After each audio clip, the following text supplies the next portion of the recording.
रुचिर, हमसे बात करने के लिए बहुत बहुत धन्यवाद।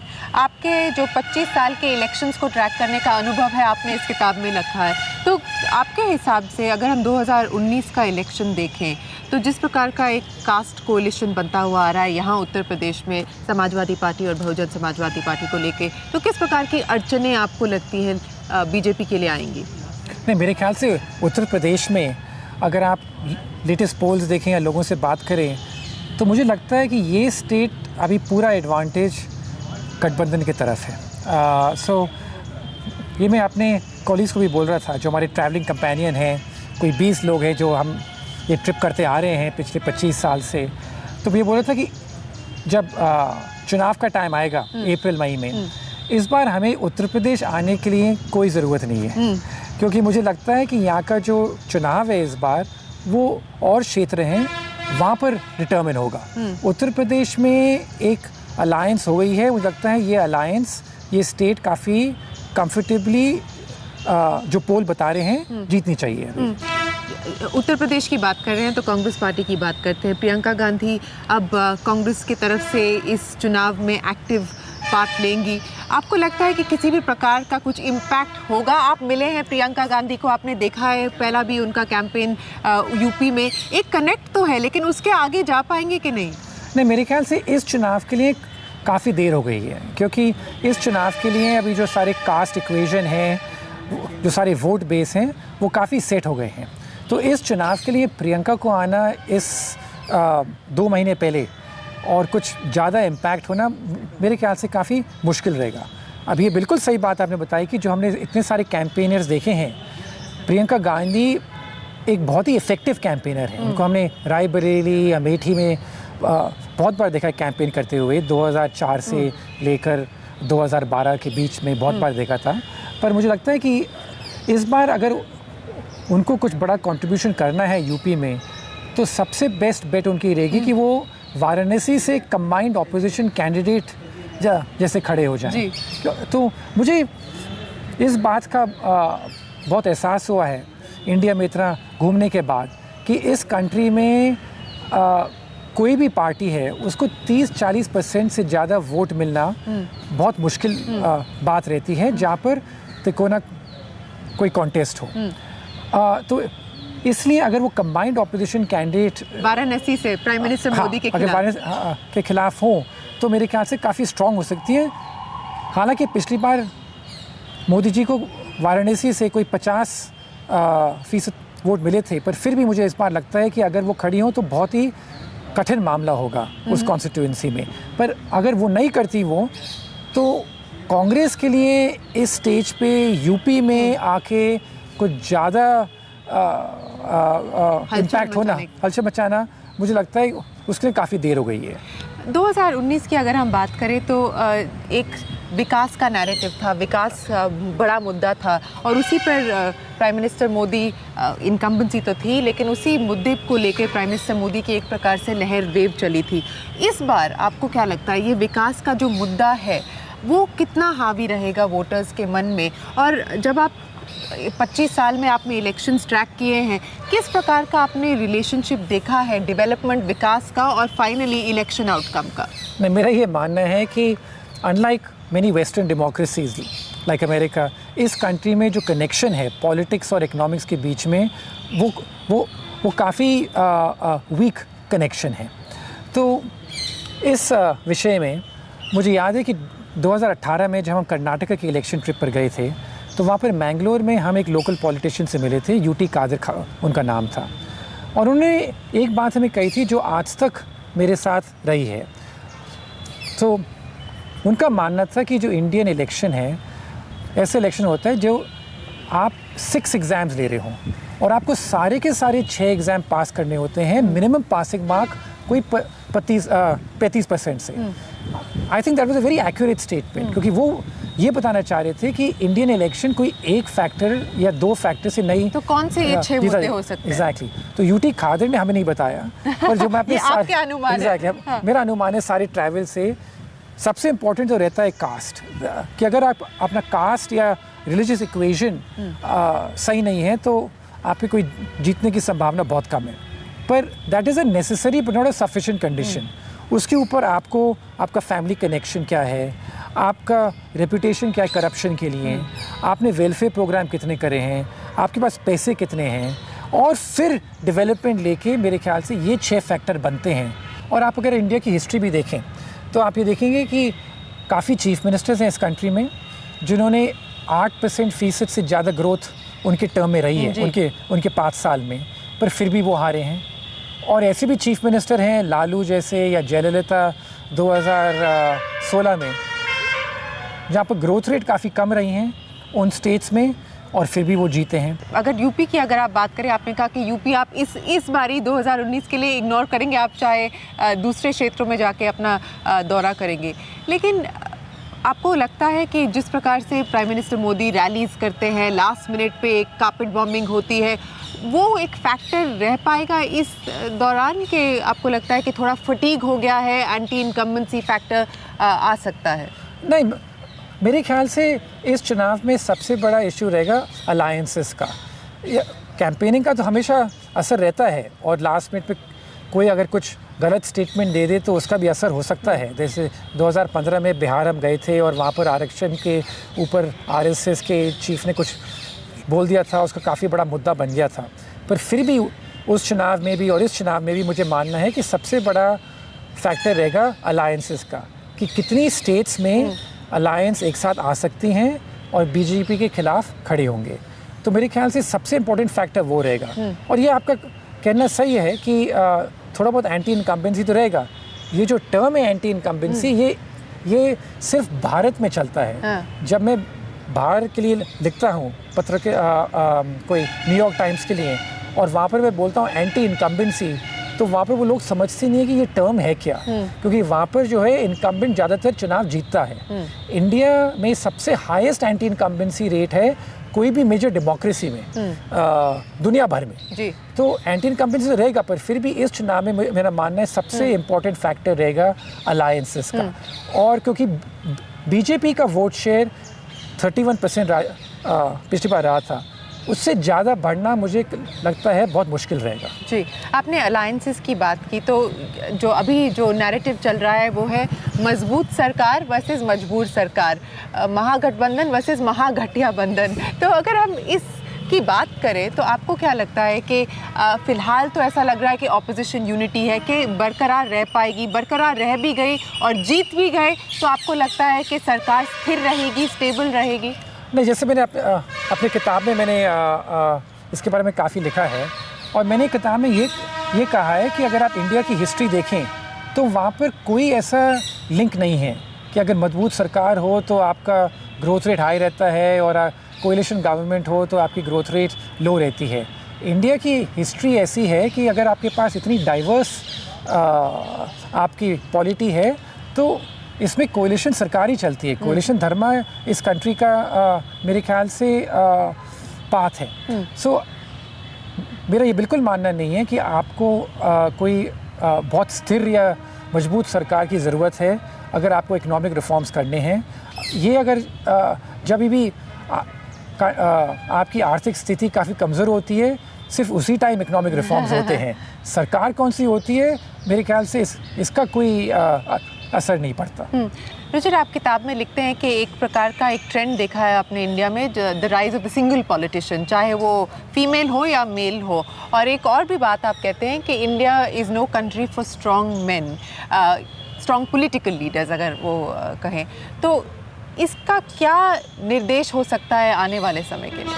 नहीं, जो ट्रेंड हमने देखा है ये काफ़ी इंटरेस्टिंग ट्रेंड है, बिकॉज लेट 1980s में जब मेरा इंटरेस्ट इसमें रहा है पॉलिटिक्स में, यहाँ बिजनौर से मेरा जुड़ा हुआ है ये इंटरेस्ट पॉलिटिक्स में, तो उस टाइम अगर देखें सारे चीफ मिनिस्टर जो कंट्री में होते थे और प्राइम मिनिस्टर सारे मैरिड होते थे।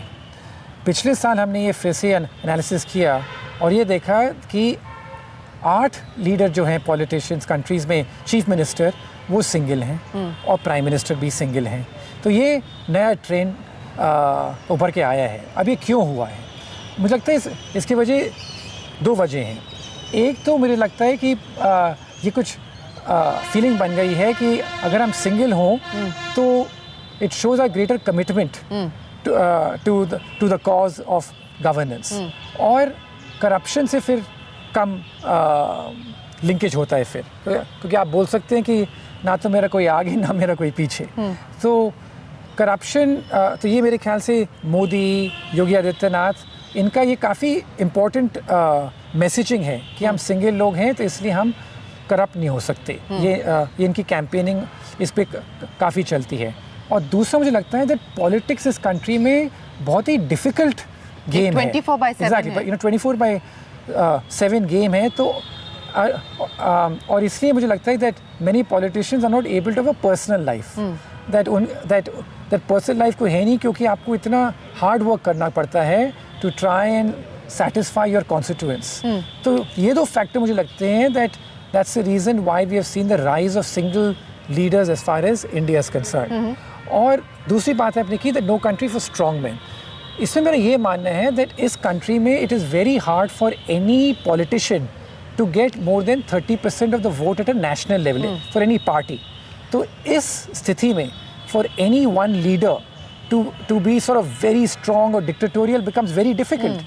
Because it is impossible to run a country. जब आपके पास कोई 30% वोट है तो आपको काफ़ी पार्टनर चाहिए होते हैं। तो इस स्थिति में to run this country as a very strong and dictatorial बहुत मुश्किल होता है। और अगर आप ये करें तो ऑपोजिशन काफ़ी जुड़ जाती है आपको रोकने में। और ये हमने देखा इंदिरा गांधी के साथ 1977 में, राजीव गांधी के साथ 1989 में। और कोई लोग बोलते हैं कि वाजपेयी ऐसे लीडर नहीं थे, पर फिर भी वाजपेयी 2004 में इसलिए हारे थे क्योंकि उनके खिलाफ इतनी सारी कोalition बन गई थी। मुद्दों की बात करते हैं तो अभी जिस प्रकार से एक नैरेटिव बन रहा है कि राम जन्मभूमि लिंक्ड है इलेक्शंस को लेके और इसीलिए तेज़ी दिखाई जानी चाहिए, ऑर्डिनेंस की बात हो रही है, आरएसएस लगातार इस बात को एक मुद्दा बना रही है, सरकार पर प्रेशर डाल रही है। आपको लगता है ये स्वे करेगा इस इलेक्शन में, इस चुनाव में? राम मंदिर का मुद्दा कितना बड़ा हो सकता है, कितना प्रभाव कर सकता है? नहीं, ये बड़ा इमोटिव इशू है तो हो तो सकता है, पर मेरा ये मानना है, हमने काफ़ी जो ट्रैवल करे हैं इलेक्शन में, कि इलेक्शन के पास अगर कुछ ज़्यादा आप करें तो ये वोटर्स काफ़ी सिनिकल रहते हैं इन मेजर्स से। कि पहले आपने नहीं किया, अब इलेक्शन के टाइम पे आप कर रहे हैं। हाँ, तो ये दोनों इसकी बातें हैं। एक तो आपने बोला इसके बारे में अभी राम मंदिर, और दूसरा ये है कि काफ़ी फ्रीबीज दो वोटर्स के लिए। हाँ, जैसे कि ये फार्म पैकेज जो अभी फिलहाल अनाउंस हुआ। पर मुझे लगता है कि सरकार तो ऐसे करेगी, पर इसका जो इम्पैक्ट है वोटर पे वो काफ़ी कम रहता है, क्योंकि काफ़ी वोटर्स के जो माइंड है वो ऑलरेडी मेड अप हो जाते हैं। और जो सेकंड फैक्ट मुझे लगता है दैट इसमें it is very very difficult to sort of make sure that the final voter gets the benefit in time, क्योंकि अभी सिर्फ 3 महीने बाकी हैं। तो ये फैक्टर मुझे लगता है कि बहुत मुश्किल है कि 3 महीने सिर्फ पहले इलेक्शन से अगर आप कोई मेजर करें उसका इम्पैक्ट होना। तो वापस चलते हैं और बात करते हैं प्रियंका गांधी और राहुल गांधी की। तो आपने जब देखा था दोनों को कैंपेन करते हुए, आपको भी लगा था कि प्रियंका गांधी ही शायद बेहतर रहेंगी कांग्रेस पार्टी को लीड करने के लिए। उसके बाद राहुल गांधी आ गए हैं, कांग्रेस प्रेसिडेंट है, काफ़ी हाईज एंड लोज भी देखे हैं, फ़िलहाल हाई चल रहा है। तो आपके नज़रिए से किस प्रकार का ट्रांसफॉर्मेशन आपने राहुल गांधी में देखा है? और बात चल रही है कि क्या Rahul Gandhi prime ministerial candidate के लिए अप्रोप्रिएट हैं? तो आप कैसे देखते हैं इसको? नहीं, मेरे ख्याल से इसके बारे में अभी कुछ बोलना काफ़ी जल्दी है। पर हाँ, राहुल गांधी को जब हम सबसे पहले मिले थे इधर पास में मुरादाबाद में, ये कोई 2007 की बात है, जब हम यूपी के इलेक्शन कवर करने आए थे अप्रैल 2007 में। तो उस टाइम जब हम राहुल गांधी से मिले थे तो उस टाइम जो हम सब लोग थे वो काफ़ी अंडरवेल्म थे। वो हमसे मिले थे ये बेस्ट वेस्टर्न होटल में इधर मुरादाबाद में।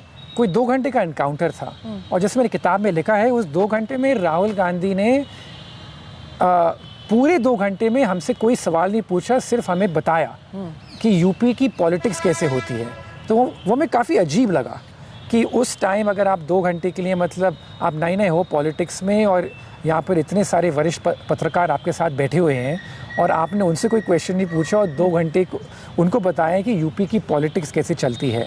और हमने फिर वो ट्रेंड देखा जो हमारी मीटिंग्स रही उसके बाद, कि वो ज़्यादा लोगों से सुनते नहीं थे। और 2013 से हमें थोड़ा चेंज इस एटीट्यूड में देखना शुरू किया। और मुझे अब लगता है कि हाँ, उनमें काफ़ी चेंज आया है। 2007 जो हमारी पहली मीटिंग हुई और आज जब हम उनको देखते हैं कैंपेन ट्रेल पे देखा था उनको, तो काफ़ी उसमें चेंज आया है। अब प्राइम मिनिस्टर का मटेरियल है या ना है, मुझे इस बात से काफ़ी मतलब मैं काफ़ी सरप्राइज्ड हूँ कि जो पोल्स में देखता हूँ वो जो गैप राहुल गांधी और मोदी में है वो काफ़ी कम होता जा रहा है। अगर हम अर्थव्यवस्था की बात करें तो ऐसा ऑपोजिशन पार्टीज़ का क्लेम है कि जॉबलेस ग्रोथ है, नौकरियां नहीं हैं, और गवर्नमेंट का क्लेम है कि नौकरियां हैं और तेज़ रफ्तार से भारत की अर्थव्यवस्था ग्रो कर रही है। तो ये आपने जब अभी रिसेंटली ट्रैवल किया था नवंबर में स्टेट इलेक्शंस के पहले, ये कितना बड़ा मुद्दा है? नहीं, मेरे ख्याल से ये काफ़ी बड़ा मुद्दा है इन टर्म्स ऑफ अगर आप लोगों से बात करें। पर इस कंट्री में मुझे लगता है कि लोग कभी खुश नहीं होते डेवलपमेंट के इशू पे, बिकॉज़ यहाँ पर सरकार से बहुत एक्सपेक्टेशंस होती हैं और सरकार की जो डिलीवरी मैकेनिज़्म है वो बहुत कमज़ोर है। तो एक बड़ा थीम किताब में है मेरा ब्रोकन स्टेट का, दैट इंडिया में सबसे बड़ी प्रॉब्लम है कि जो हमारा गवर्नमेंट सिस्टम है वो एकदम टूटा हुआ है। तो इसलिए अभी हम बिजनौर में थे और अभी देख रहे थे कि यहाँ पर फार्मर्स का प्रोटेस्ट चल रहा है क्योंकि उनको अपने ड्यूज़ नहीं मिले हैं। तो आप कुछ भी ट्राई करिए, लोगों को बेनिफिट करना सरकार की स्कीम से कभी नहीं बहुत कम होता है। हाँ, बहुत मुश्किल बात है।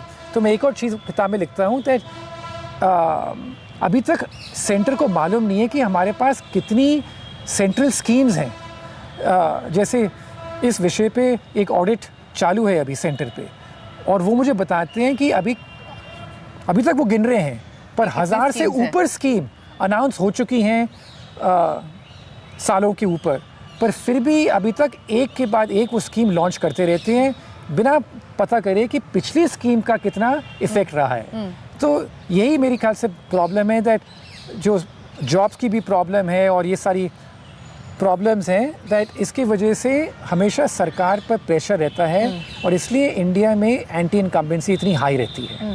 अगर हम फॉरेन इन्वेस्टर्स की बात करें, फॉरेन निवेश की बात करें या कॉर्पोरेट इंटरेस्ट की बात करें, तो वो किस प्रकार से देख रहे हैं अगला इलेक्शन? एक माना जा रहा है कि अगर कोalition सरकार होगी तो अर्थव्यवस्था के लिए हानिकारक होगा, और जिस प्रकार की डेवलपमेंट की हम बात करते हैं तो उस प्रकार का डेवलपमेंट हम नहीं देख पाएंगे। हिस्टोरिकली अगर हम देखें तो क्या एम्पेरिकल एविडेंस है? फॉरेन इन्वेस्टर्स और जो इन्वेस्टर्स रहते हैं इन जनरल, इनका इंडियन पॉलिटिक्स का एनालिसिस काफ़ी वीक रहता है, और इसलिए मैंने अपनी किताब में भी ये लिखा है कि ये जो मेरे इलेक्शन ट्रिप हैं, हमने इसको शुरू करा था पहले 1998 में पहला इलेक्शन ट्रिप, और मैं किताब में लिखता हूँ कि हमने क्यों करा था। मैंने इसलिए किया था कि 1996 में जब मैंने अपना प्रोफेशनल करियर एक इन्वेस्टर जैसे शुरू किया था, तो वहाँ पर सब ये फॉरेन इन्वेस्टर्स थे। इनको लगा था कि नरसिम्हा राव ने इतना सारा इकोनॉमिक रिफॉर्म किया है इस कंट्री के लिए, तो नरसिम्हा राव तो इलेक्शन जीतेंगे। और 1996 जब नरसिम्हा राव इलेक्शन हारे तो उनको काफ़ी बड़ा शॉक मिला कि ये कैसे हार गए। तो इसलिए 1998 में मैंने ये ट्रिप शुरू करे कि हम जाके देखें कि लोग क्या सोचते हैं और लोग क्या बोलते हैं। पर उसके बाद से मुझे ये हमेशा रहा है कि जो फॉरेन इन्वेस्टर्स और इन्वेस्टर्स इन जनरल इनका एनालिसिस रहता है इंडियन पॉलिटिक्स पे, ये हमेशा रॉन्ग रहता है। तो आखिरी सवाल आपसे पूछेंगे, जिस प्रकार का माहौल बना हुआ है, कोalitions की बात करें, ऑपोजिशन यूनिटी की बात करें, और जिस प्रकार से 2014 में एक नॉर्थ इंडिया में स्पेसिफिकली स्वीप किया था बीजेपी ने, तो स्टेटिस्टिकली कटौती का अनुमान है। इस सब के चलते हुए 2019 का चुनाव आप कैसे देख रहे हैं? मैंने एक साल पहले एक स्टेटमेंट दिया था दैट मोदी का अभी जीतना मुझे लग रहा है कि 50-50 हो गया है। जब मैंने वो स्टेटमेंट दिया था एक साल पहले तो उस पर मुझे बहुत आलोचना हुई थी कि आप ये कैसे बोल रहे हैं, क्योंकि उस टाइम ज़्यादातर लोगों को लगा था कि अब वन साइडेड, ये कि ये 2019 का तो डिसाइडेड है, अब 2024 की बात करते हैं। मेरा ये मानना था कि अगर ऑपोजिशन एक साथ हो जाए तब कोई भी कितना स्ट्रॉन्ग लीडर हो उसके लिए हमेशा ट्रबल रहती है। और आज भी मेरा ये मानना है दैट सारे सिनारियो अभी पॉसिबल हैं।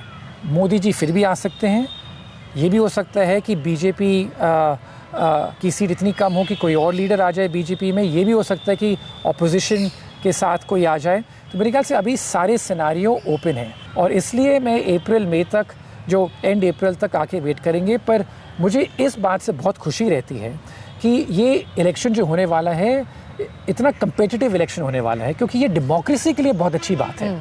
क्योंकि एक साल पहले हमें लग रहा था कि शायद डेमोक्रेसी इस कंट्री में भी अब ख़त्म होने वाली है, जैसे दुनिया भर में ये सॉर्ट ऑफ फेयर अभी बैठ गया है कि डेमोक्रेसी के जो अच्छे दिन हैं वो अब पीछे रह गए हैं।